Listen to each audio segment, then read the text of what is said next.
తులసి మాధవి ప్రాణ స్నేహితులు. ఆ రోజు తులసి పుట్టినరోజు. సాయంత్రం చిన్న పార్టీ ఇద్దామని ముఖ్యమైన స్నేహితురాళ్ళందరినీ ఆహ్వానించింది తులసి. మాధవిని ఇంకా ముందుగానే రమ్మని చెప్పింది. అలా మాధవి కోసం ఎదురుచూస్తూ హాల్లో సోఫాలో కూర్చుంది. ఎదురుకుండా ఉన్న టీవీలో ఏదో భక్తి గీతం వస్తుంటే తన్మయత్వంతో చూస్తూ వింటోంది తులసి. శ్రీకర కరుణాలవాల వేణుగోపాల తిరులు యశము శోభిల దివ్యతుమమ్ములా శ్రీకర కరుణాలవాల వేణుగోపాల.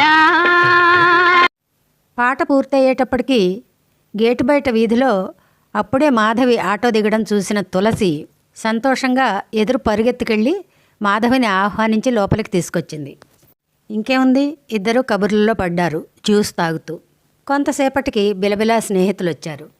కబుర్లు, జోకులు, సరదా మాటలు అయ్యాక, మీ ఇద్దరూ కూడా పాడువారే కదా, కాబట్టి ఒక పాట ఇద్దరూ కలిసి పాడాల్సిందే అని తులసిని మాధవిని స్నేహితులంతా బలవంతం చేశారు.